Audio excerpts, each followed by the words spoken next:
Hey everyone, welcome to Quick Brick Games, where we cover everything LEGO gaming. In this video we have another LEGO Star Wars Top 5. So in this video we're going to be doing the top 5 worst LEGO Star Wars boss battles before the Skywalker Saga. So this video will take into account the 3 main LEGO Star Wars games that we have so far. So this is LEGO Star Wars The Complete Saga, which encompasses the first 2 LEGO Star Wars games. Then we have LEGO Star Wars The Clone Wars from 2011, and then LEGO Star Wars The Force Awakens from 2016. So this is going to be taking boss battles from the console versions of those games. I know there's some mobile spin-off games like on the DS and 3DS and things like that. This only considers the home console versions, and yeah, this is going to be the worst boss battles of those games. And I tried to take some things from all the different games, so if there's a bad boss battle in one game that's not considered here, it's just because I'm trying to include different boss battles from all 3 of these games. So, alright, so enough rambling, let's go ahead and get started.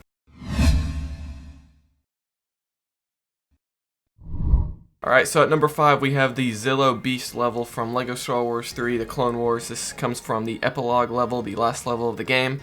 And this is where you do a big boss fight against the Zillo Beast. So this fight takes place entirely in a ground battle setting. And if you don't know, the ground battles were a new feature in LEGO Star Wars 3 where you have these huge kind of almost like open world environments. And there's just tons of enemies on screen and things like that. And you basically have to capture points around the map, and once you capture a point you can then start building different objects. Like you can build troops to help you out to fight against the droid army, and you can build other like turrets and things to shoot their other little bases throughout the ground battle. So it's a very interesting feature. I think it was used a little bit too heavily. I'm not the biggest fan of the ground battle feature. I think they're fun in moderation, but like to get 100% on LEGO Star Wars 3, you had to do a ton of these things. But anyway, this boss battle takes place during one of these big ground battles, which is kind of unique. It's the only boss battle that takes place in one of these. And you can see the big Zillo Beast in the background. It's huge. So the way this fight works is basically you're in a big ground battle section and you got multiple bases. I think there's like 3 or 4 different bases you can build things on. And you have to start out by building cannons, and then ultimately you get to the point where it allows you to build RX-200 tanks, and these tanks are then used to destroy the Zillo Beast's gold army, which you can see there in the background. And the Zillo Beast, you know, during all this is constantly throwing large objects at you, which are destroying you, and you basically have to use these for studs. And you need a lot of studs to build the cannons, which then ultimately unlocks the RX-200 tanks, which you need to defeat the Zillo Beast. So essentially what this fight ends up becoming is a big quest to get studs, because you're basically just waiting for him to throw things at you to collect studs. Now once you unlock stud multipliers and things like that, and then this fight becomes very easy and very quick. But you're essentially just waiting for him to throw things at you to get studs, which you can then use to build the cannons, which then you can then use to build RX-200 tanks. Then after you build so many tanks, then you can start lasering the gold plate, and then the Zillo Beast is taken out. I haven't actually seen the episode that this fight is based on. I haven't seen all the Clone Wars yet. But I think they could improve this fight by maybe adding more places to shoot the beast on. Like, there's just one little section that once you build enough tanks, you can then finish him off. So I think they could definitely pad out the fight more with maybe some more scenarios, different sections you can shoot him on with the RX-200 tanks. And overall, yeah, I just didn't think this fight was very good. It's very basic. You're just waiting to get studs, basically, to build the different bases. So I don't think the ground battles work too well for boss fight sections, but that's why the Zillo Beast from the Clone Wars comes in at number 5.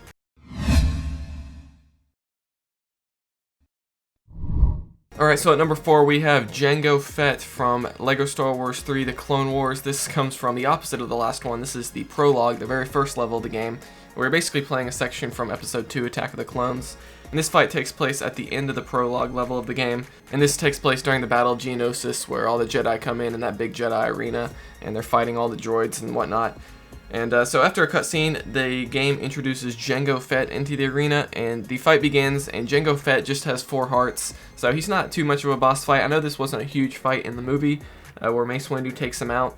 Yeah, I think for the game, of course, they can change things from the movie into the game, you know, to make it better for gameplay. They did this a lot in the Force Awakens game, where they added a bunch of things to make the gameplay more interesting. I think that's important for them to do. So how this fight goes is you have Jango Fett, he's flying above the arena, and you have to use the new lightsaber throwing feature to knock him to the ground and then damage him with your lightsaber. So at the time, if you don't know, Up to this point in like the Complete Saga game and the original 2 LEGO Star Wars games, you didn't have the ability to throw your lightsaber if you're playing as a Jedi, and that was a cool new feature of this game, is where you can basically hold the attack button and then pinpoint targets, and you can throw your lightsaber at different objects.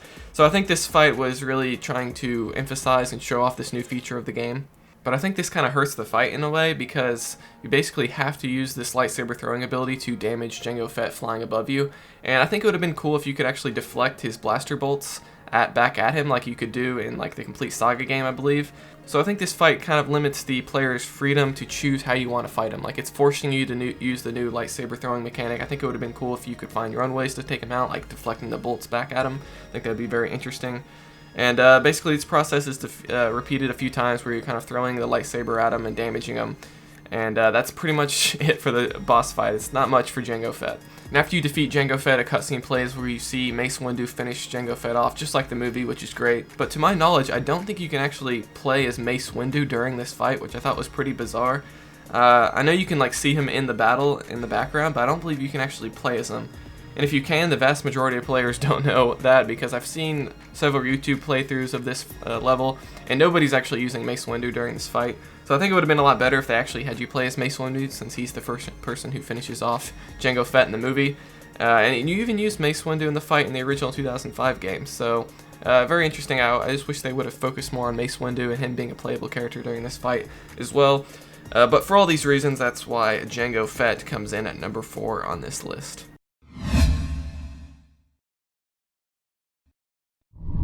Alright, so at number 3 we have Captain Phasma from LEGO Star Wars The Force Awakens in 2016, and this fight comes from the mission Starkiller Sabotage, which is a little bit later in the game, and this is the boss fight where you fight Captain Phasma inside the Starkiller base.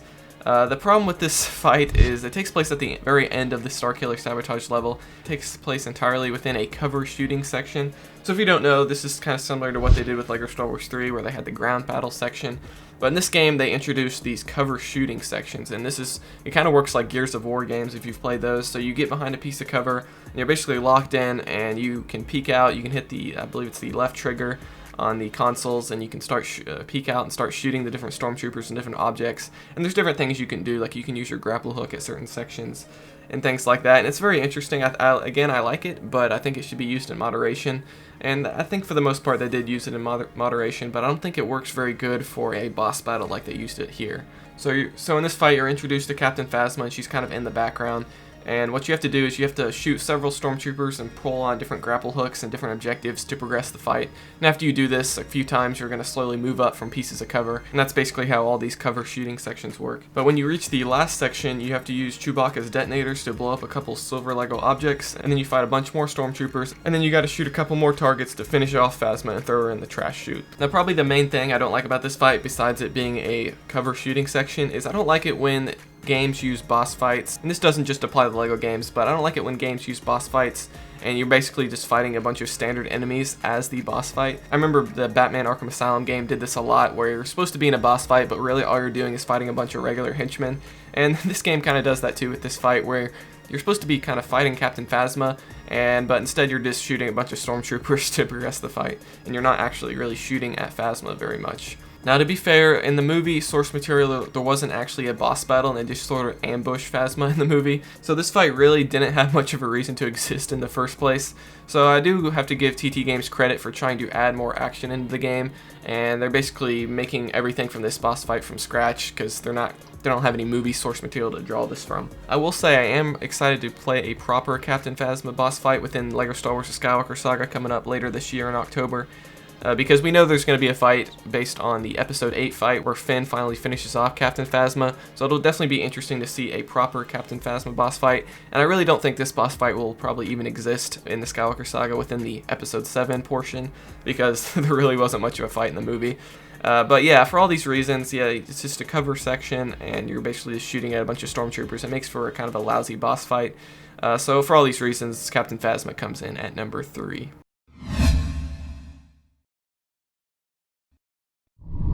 Alright, so at number 2 on this list we have General Grievous from LEGO Star Wars: The Complete Saga, and also LEGO Star Wars: The Video Game. And this comes from the level called General Grievous as well, so I'm probably going to get some hate for this, because I know there's a lot of fans of this boss fight. but I don't think it's a very good boss fight if you really break it down. I think a lot of people just like it because of nostalgia reasons.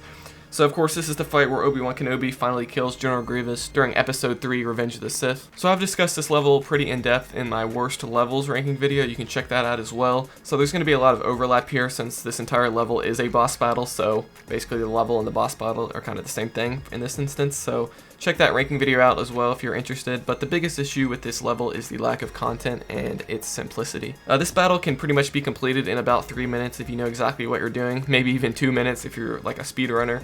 So basically how this boss fight goes is you attack General Grievous a couple times as Obi-Wan, then you must travel around the kind of cliffside in the background with Commander Cody and use his blaster abilities, and this repeats a couple of times and then you're pretty much done. So you're using Commander Cody to shoot like different bombs and things basically to get General Grievous back into the boss fight arena. Then you're switching back to Obi-Wan and damaging him a couple more times, then he'll jump away back to the cliffside, and this just repeats a couple times. Now apparently originally based on a Game Hut video. If you don't know, Game Hut is a channel owned by one of the founders of TT Games, and basically he kind of makes videos going in behind the scenes different things within the LEGO games and other games that he's created. And according to that channel, there's actually a video where you can see there was originally going to be a chase sequence in this level, so this level is going to be a lot longer, where you're chasing General Grievous while riding on Obi-Wan's boga lizard creature thing.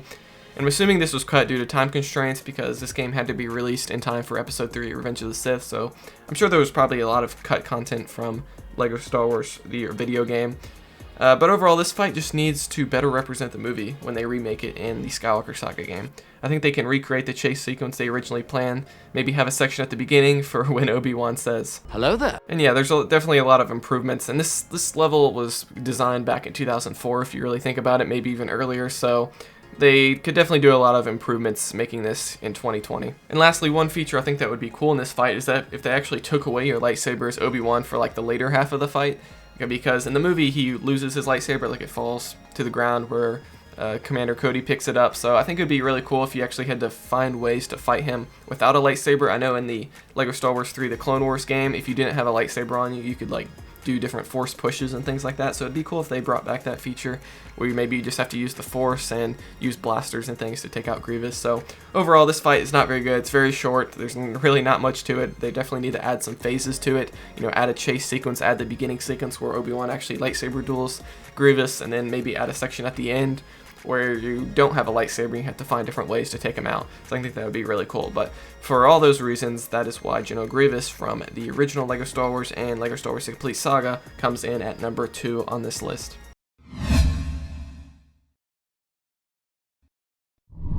Alright, time for the worst boss battle of this game. So at number 1 we have Zam Wesell from LEGO Star Wars The Complete Saga from the level Bounty Hunter Pursuit.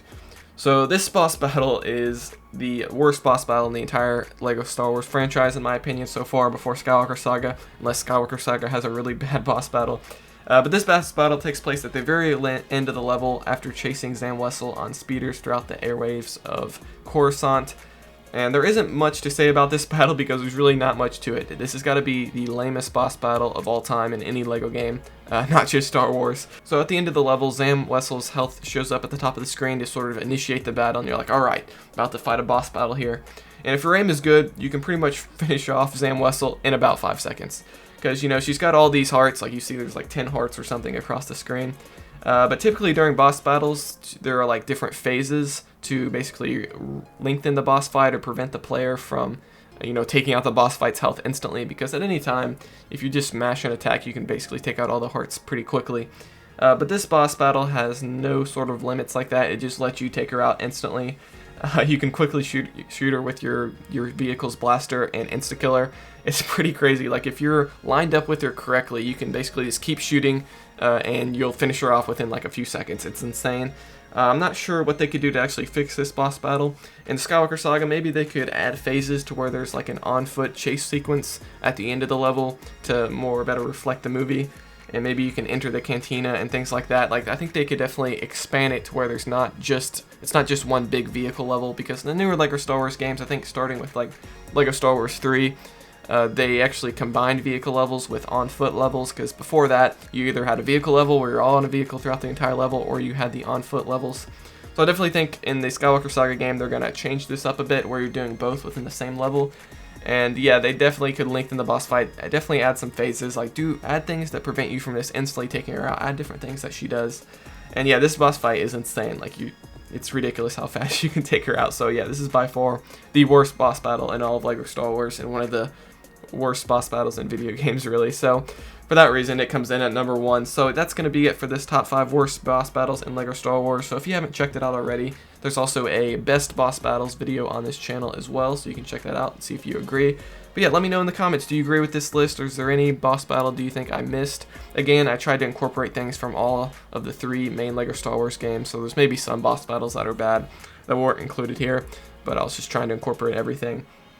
So let me know if you agree with this list. Do you think Zam Wesell is indeed the worst boss battle in all of LEGO Star Wars? You know, do you think the Captain Phasma boss battle was bad, and some of the other boss battles that I mentioned in this video? Let me know. Be sure to subscribe for everything in the LEGO video game series created by TT Games. We're doing lots of LEGO Star Wars, the Skywalker Saga content right now, building up to the launch of the game. And there's going to be more top 5 videos like this in the future, so be sure to subscribe for all that. Like this video if you enjoyed it, and again, comment what you thought of all the rankings in this video. And I'll see you guys next time.